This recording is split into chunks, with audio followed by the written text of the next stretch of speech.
Okay, hello. Today we'll talk about an important and interesting Swiss architect. He was not born in Switzerland, but he lives and works in Switzerland, Christian Kerez. And let's first look at him.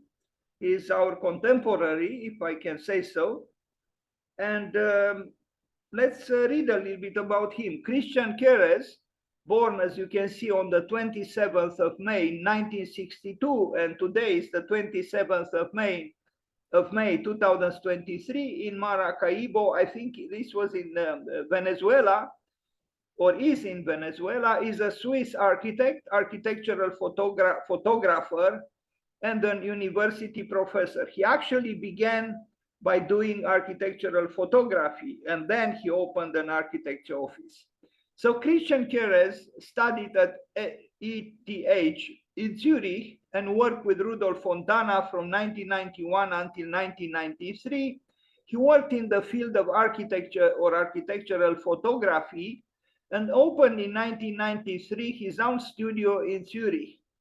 Kerez has been a visiting professor in design and architecture at the Swiss Federal Institute of Technology since 2001, as assistant professor since 2003, and as full professor for design and architecture since 2009. In 2012, he held the Kenzo Tange Chair at Harvard University Graduate School of Design in the United States, of course. At the 15th International Architecture Exhibition at the Venice Biennial, Kerez designed the Swiss Pavilion, which we are going to see.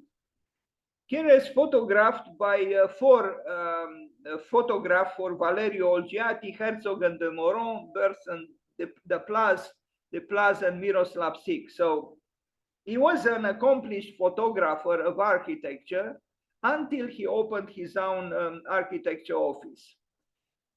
We begin with this work, the Kunstmuseum in Liechtenstein, where he worked with this other firm.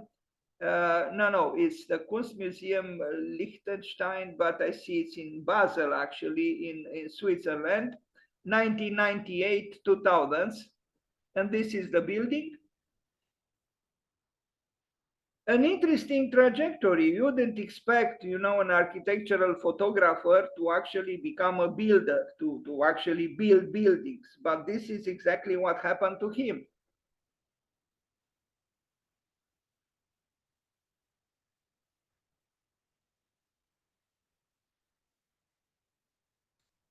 He doesn't have a signature way of doing architecture.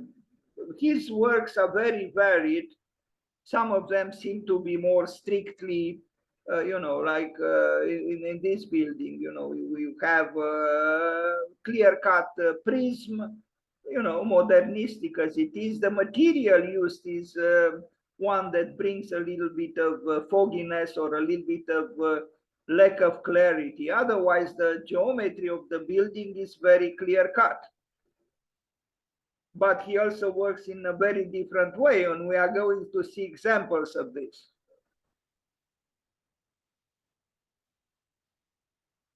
Now, apartment building in Zurich, 1999, 2003, so 20 years ago.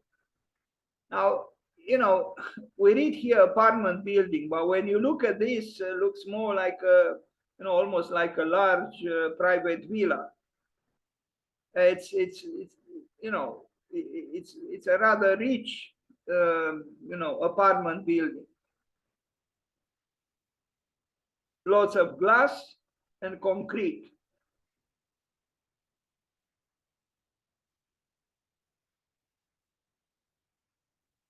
So this was built 20 years ago. Now, this is a little bit confusing because you look at here and you actually see one apartment, or maybe two apartments. Yes, maybe that's what it is, two apartments per floor, which is rather luxurious. And it's interesting actually to study a little bit the plan.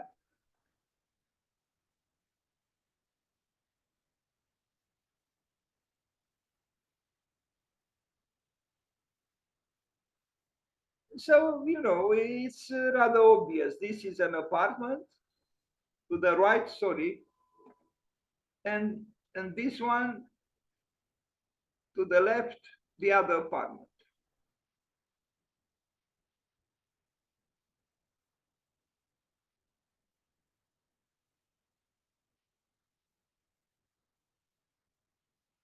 Although it's not a very tall building, it seems there is an elevator there, but here we are talking about Switzerland, so a well-to-do country. Who'd put an elevator for, 4 floors, including the parking? Not many, no, 4+1, the parking. It's an elemental architecture, kind of like some of the works by Aravena. Elemental indeed, concrete all the way. Now, a schoolhouse from 1999 to 2003, again, built at the same time with that apartment building, if we are to call it so. Here is to be noticed the structure where the columns are not vertical, and you wonder why. Actually, he's experimenting a lot with structures which refuse most of the time to have the predictability of columns being vertical. Otherwise, the enclosure of the building is almost conventional, so to speak. Besides the fact, or maybe this is part of being rather predictable, a lot of glass. So everything is enclosed by large surfaces of glass, which means lots of loss of energy, unless the glass is a special glass, meaning very expensive. But in both cases, it's about a certain level of opulence, where you don't care about the electricity bill, or you don't care about the initial investment in the building, and you can use, especially treated glass. Otherwise, inside, the grayness of concrete. At the time when he built it, concrete was not considered a very polluting material, but these days it is, and we shouldn't neglect this.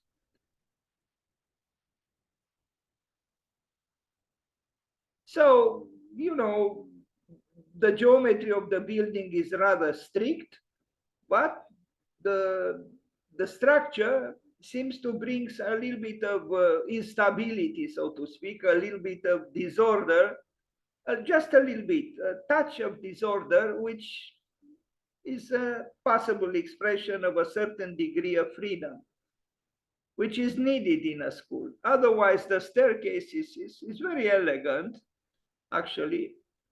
Now, another school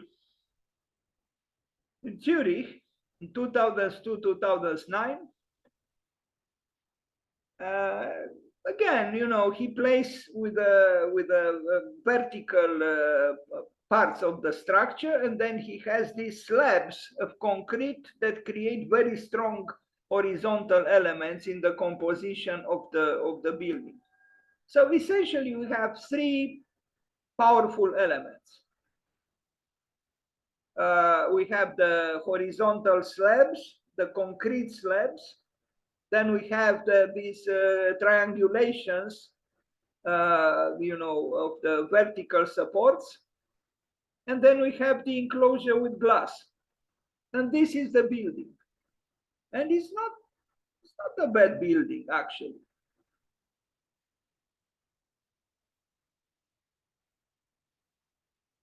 I like the ornaments on that glass, meaning the bags of the students. So you see, you can obtain ornamentation in this way as well. Ad hoc, additions to the rather generic architectural environment, and it's fine, I think. And then we have another so-called ornament, sorry for expressing myself in this way, where the students welcome the diagonals to, indulge in a little bit of acrobatic postures.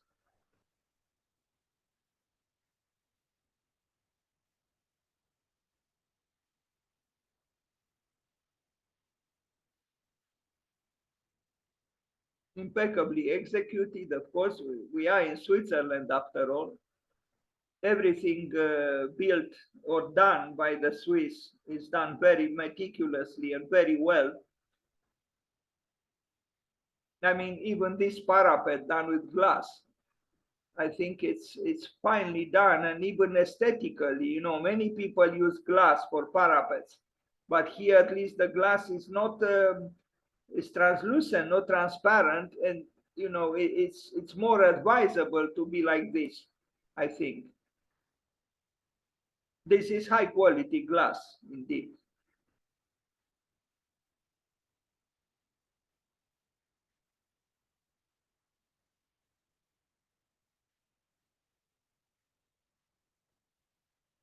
Christian Kerez, Zurich.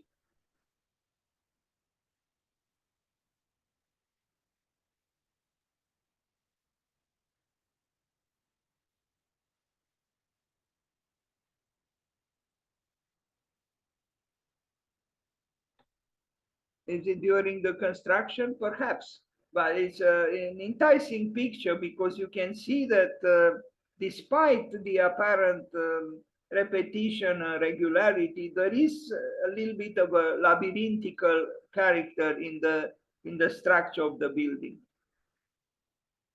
at least seen during the process of building it. There is a model. Here is a model of the structure of the building.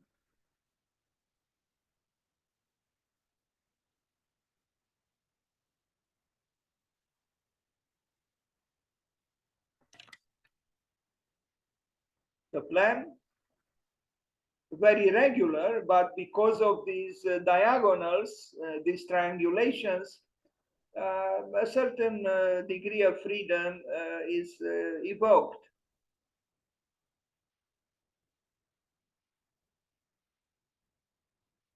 Very rigorous.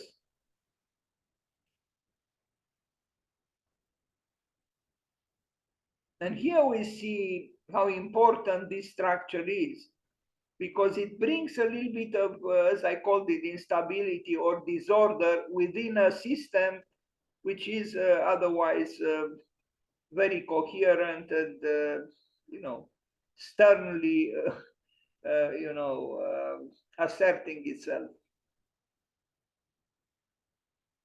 Interesting work. Good building. House with one wall in Zurich, 2004, 2007. I like its name, a house with one wall. Of course, it has more walls, but you'll understand why he called it a house with one wall. This is the house, again, lots of glass. And as you can see, at that time, in 2004, 2007, winter still existed. Maybe in Zurich still exists, I don't know, but in other parts of the world is slowly disappearing. Huge surfaces of glass. Again, no trouble with the electrical bill, it seems, at least at that time. But otherwise, it's elegant, yes.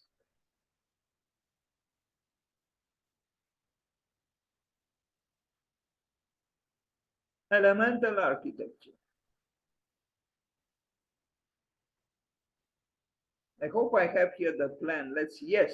Well, you see the wall when it says it's a house with one wall. This is the wall, actually, the zigzagging wall that separates these two sides. But I think it's, if I'm not mistaken, I'm not sure. It seems like there are two apartments, two houses, two apartments inside the house. I have to see the other plan. Yes. Yes, it's actually an interesting idea, now to have this rift in a way filled in by the wall. So we have this rather monumental wall inside the house. These are opulent houses. These are not for everybody, not for the proletariat, not for the immigrant. And this is the zigzagging wall that you see here. Somebody said, you know, you cannot have, I mean, here you cannot have concrete on the ceiling. Well, what are we looking at here? Concrete on the ceiling? No, that's exactly what we look at. The house with one wall. Christian Kerez in Switzerland.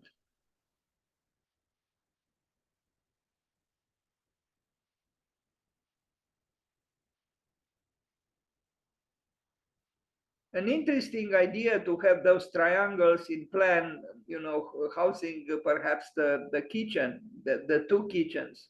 And you also have the, you know, centralized, this, you know, they are brought together, the pipes and so on. And then you have different systems. So there is a little bit of agitation, so to speak, at this level in the building. House with a lake view 2006, 2013. The same thing, the presence of concrete and a lot of glass. But here also, you know, mimicking so-called traditional or almost traditional roof, which is also expressed inside.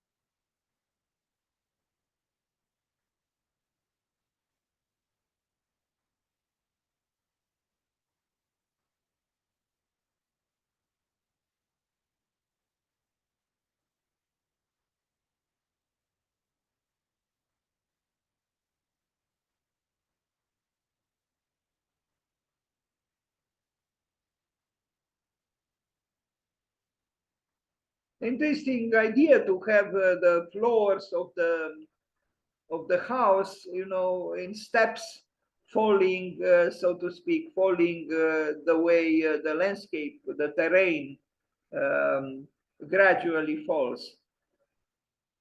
The Museum of Modern Art in Warsaw competition, first prize, 2006, 2014. But for some reason, I don't have here the images, and I apologize.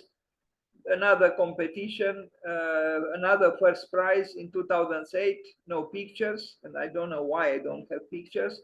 House with the Missing Column, another provocative title, A House with a Missing Column in Zurich, 2009, 2014. Let's see where the missing column was supposed to be. I think we'll understand in the plan.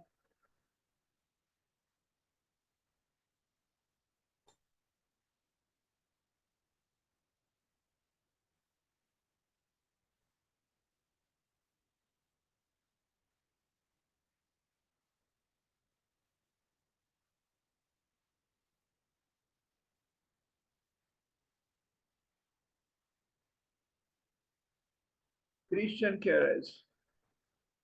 Here is the steel structure of this, you know, impressive house and ambitious house. Not the least expensive house in the world, that's for sure. And where was I think when I made this presentation, I did search for the missing column, but I forgot where it was, where, if it was that column, where it was to be.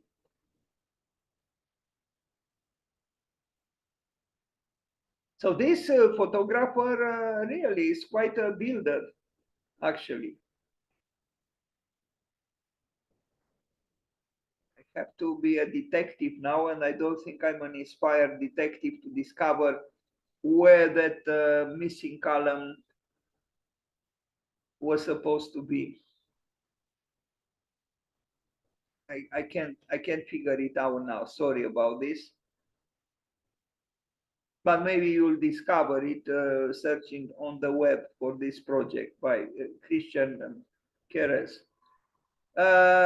Housing development project in Sao Paulo, Paraisopolis.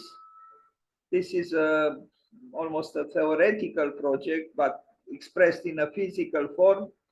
And I like very much the welcoming of the, you know, you know, this labyrinthical aleatory movement of small units. It is bringing to the site certain impressionism, although based on geometry, but the fact that the project welcomes an obvious level of aleatory movement of these cubicles creates, I would say, a pleasant effect. An office building in Lyon, Confluence Silo A3, Lyon 2013-2018. So this is an office building, and it looks like an office building. The same high quality glass that we noticed he enjoys employing. And, you know, these strict, clear-cut slabs of concrete.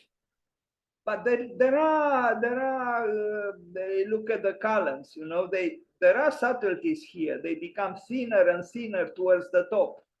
You compare this column, how it is at the ground floor, with the column at the top of the building. So things are not quite, they are not banal here.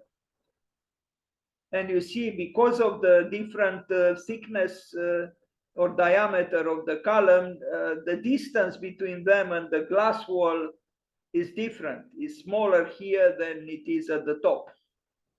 So there is a process of becoming, so to speak, also. So that you know, the building is not as static as it might, as it could have been.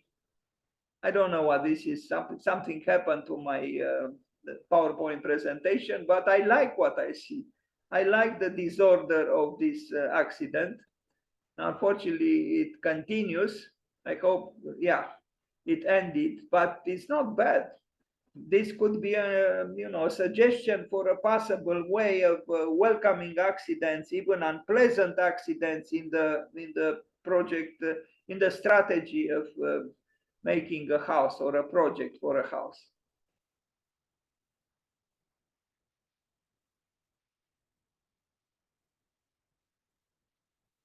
A house in Prague, 2013-2021. This will surprise you because it's so different from the previous work that we saw by him. Look at this. Built in brick, almost like a medieval, you know, fortress. And you would not have expected this kind of work from Christian Kerez, based on what we already saw. And this is the finalized work. Somehow I like it more when it was in the process of becoming, with all its imperfections and so on. So this is in Prague, Christian Kerez. And look at the houses left and right. They have nothing in common with this, you know, assemblage of cylinders that he employed for this house. Why he made it like this, I don't know.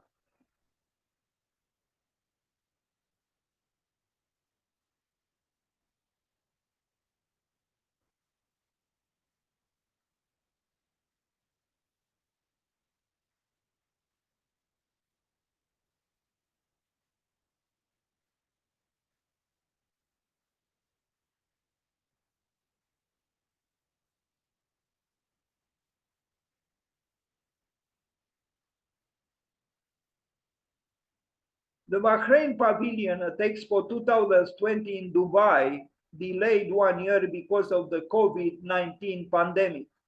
So this was built actually in 2021, 2 years from from now, meaning backwards looking.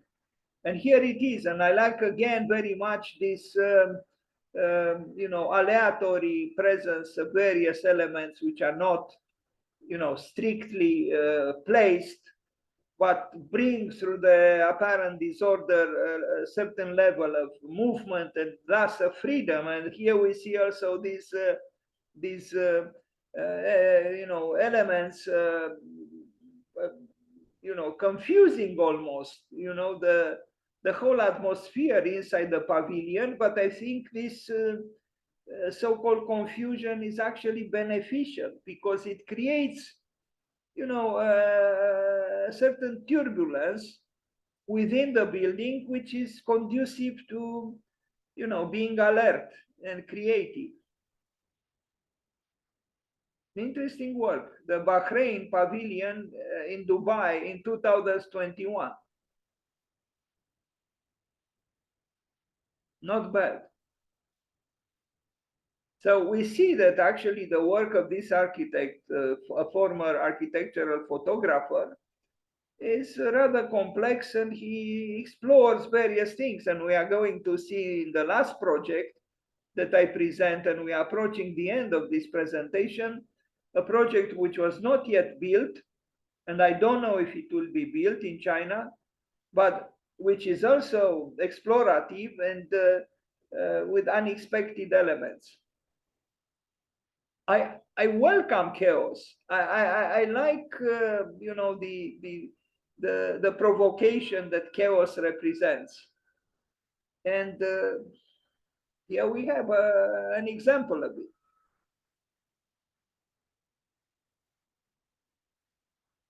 The Swiss Pavilion at the Venice Biennial in 2016, which was also another proof that this architect, doesn't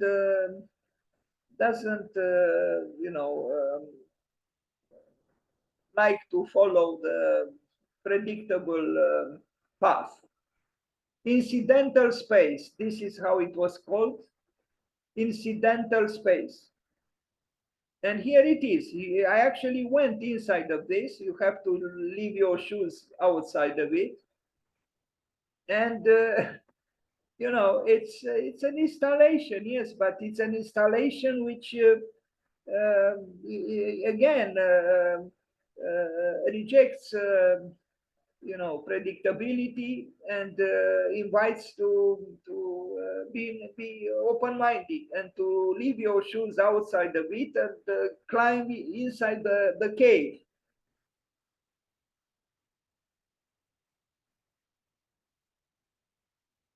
The rationalist might not like to leave his shoes outside, but those who are not, devoured by the continuously hungry monster called, cerebralism or Cartesianism or even rationalism, would be open to, enter the cave. And if we have these days a cave revival, then in 2016, Christian Kerez was a foreseer or a visionary.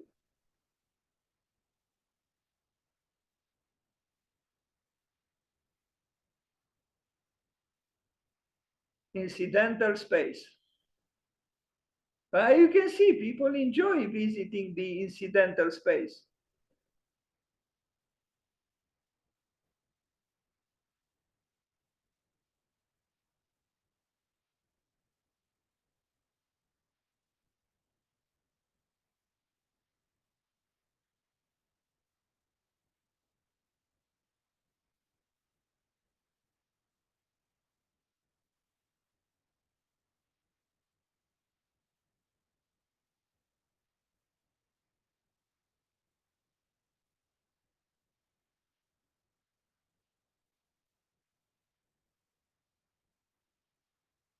And here is Mr. Christian Kerez himself inside the incidental space.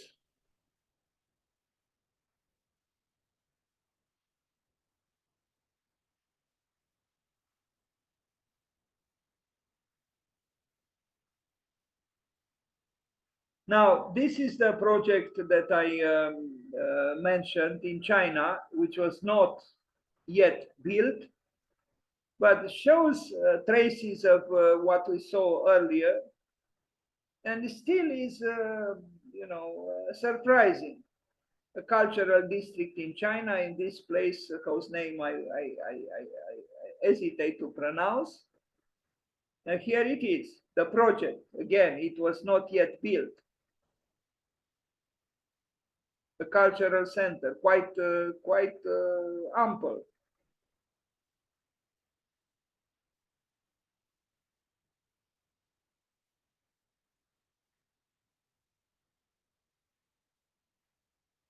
I wonder those clouds above the city and above the cultural center are the clouds bringing possible rain, or the clouds of pollution, because these structures, if built, would require a lot of concrete. They are impressive, but we know that the effects of concrete can be problematic, not to say devastating, in terms of the pollution they provoke. Otherwise, the buildings are interesting, and you can see quite monumental.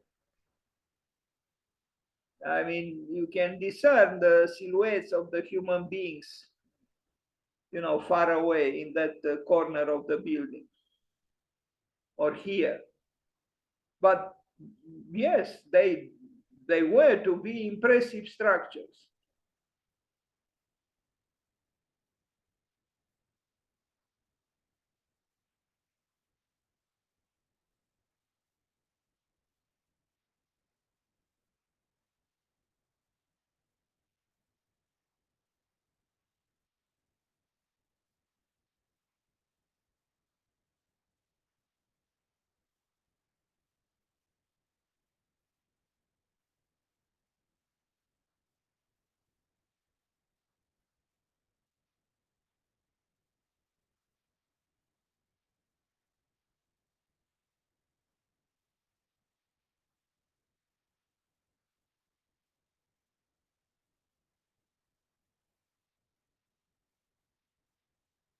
They are quite monumental, these buildings, and you realize how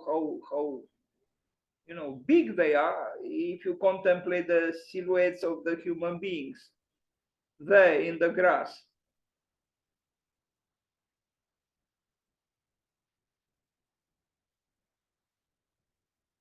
Or here, for that matter.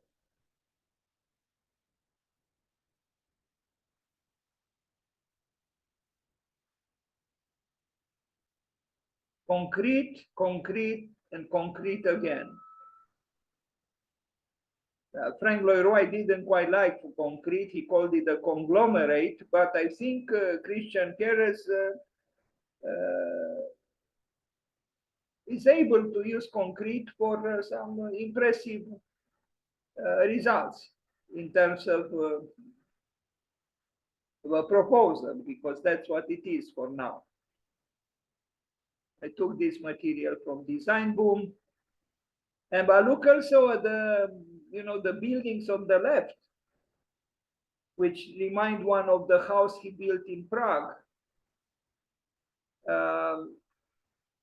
Interesting in a way, this way of medievalization of modernity.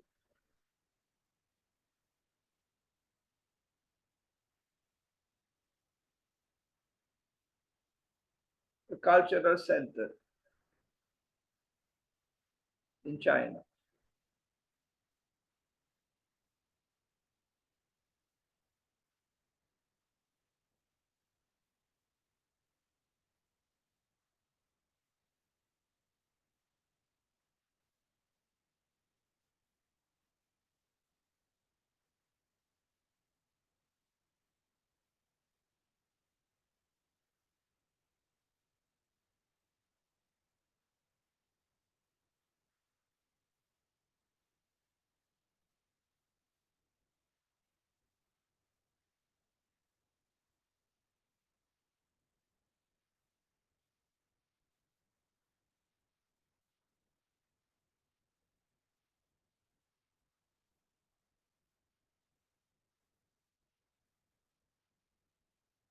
I wonder what the moon thinks or feels looking downwards towards the earth and seeing this building, which was not yet built.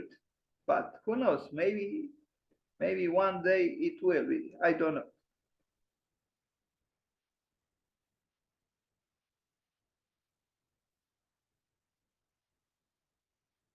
Christian Kerez.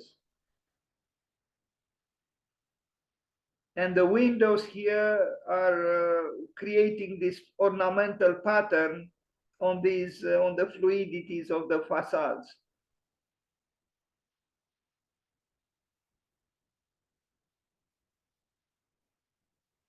Thank you.